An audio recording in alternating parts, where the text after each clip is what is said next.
Hmm. Innova ini Hmm. menegakkan itu buat pejabat Indonesia. Ya, saya kira ini luar biasa kesederhanaan beliau. Beliau contohkan bagaimana menjadi, karena beliau ini kan bukan hanya pemimpin agama, tetapi juga pemimpin negara, gitu kan. Beliau ini pimpinan tahta suci Vatikan, dan dengan kesederhanaannya beliau tunjukkan itu. Beliau tunjukkan bagaimana beliau memilih kendaraan pun dengan cara yang sangat sederhana gitu. Dan ini patut untuk dicontoh, saya kira itu. Ya, pertama tentu kita semua berbahagia dan berbangga hati. Jadi kalau istilah lainnya kita ini dapat blessing atas kehadiran beliau, Paus Yohanes Paulus, Paus Fransiskus ke tanah air, dan ini kunjungan apostolik setelah 35 tahun.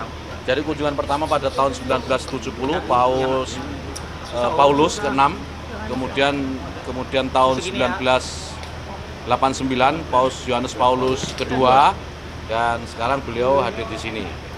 Nah, ini tentu sekali lagi kebahagiaan dan kebanggaan bagi kita semua.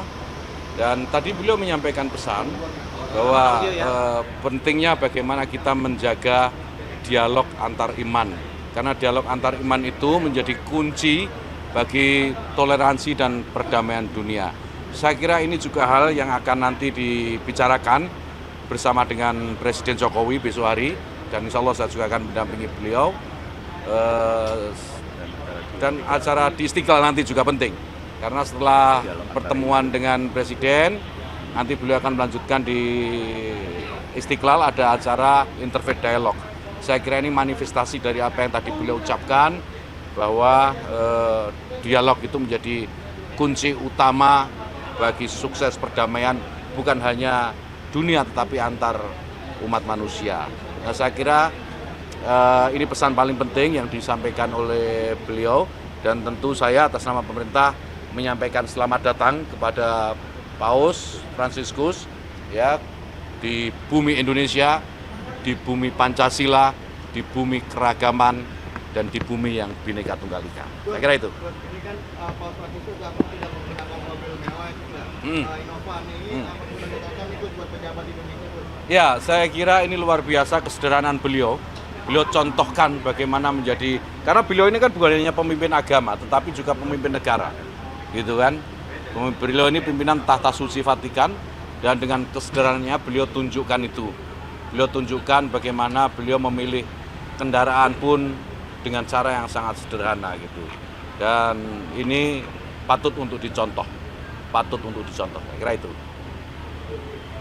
Ya. Perbincangan besok dengan Pak Jokowi, selain pesan yang tadi disampaikan oleh Paus sendiri, apa lagi Pak? Saya tidak bisa mengira-ngira apa pembicaraan beliau berdua besok ya.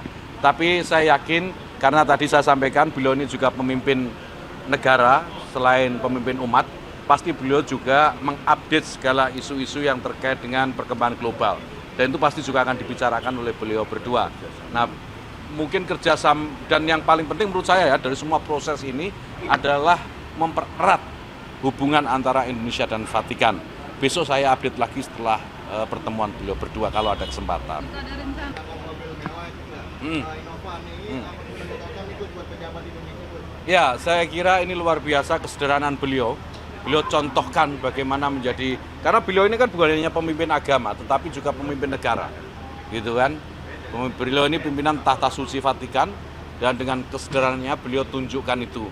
Beliau tunjukkan bagaimana beliau memilih kendaraan pun dengan cara yang sangat sederhana gitu. Dan ini patut untuk dicontoh, saya kira itu. Ya, pertama tentu kita semua berbahagia dan berbangga hati. Jadi kalau istilah lainnya kita ini dapat blessing atas kehadiran beliau, Paus Yohanes Paulus, Paus Fransiskus ke tanah air, dan ini kunjungan apostolik setelah 35 tahun. Jadi kunjungan pertama pada tahun 1970 Paulus ke-6, kemudian tahun 89 Paus Yohanes Paulus II, dan sekarang beliau hadir di sini. Nah, ini tentu sekali lagi kebahagiaan dan kebanggaan bagi kita semua.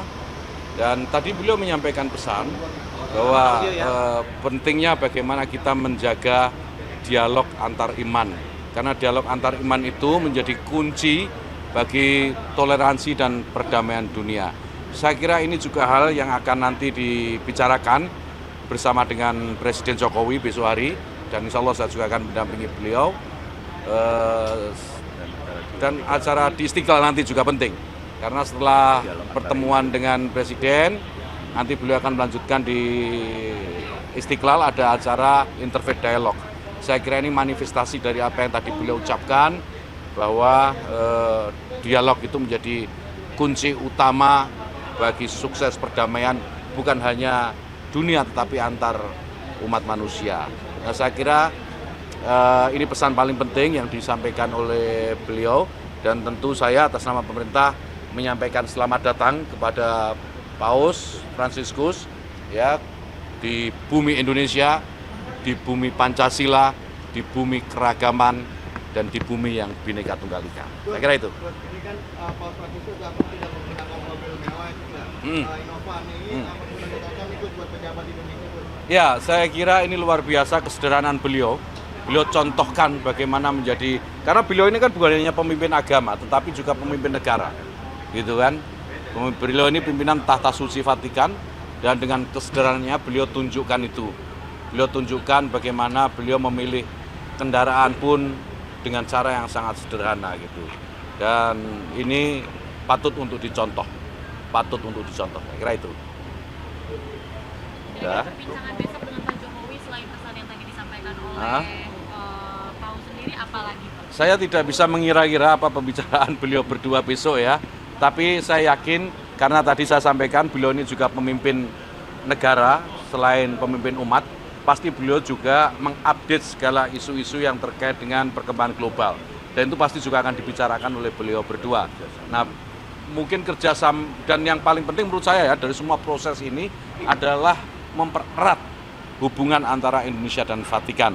Besok saya update lagi setelah pertemuan beliau berdua kalau ada kesempatan.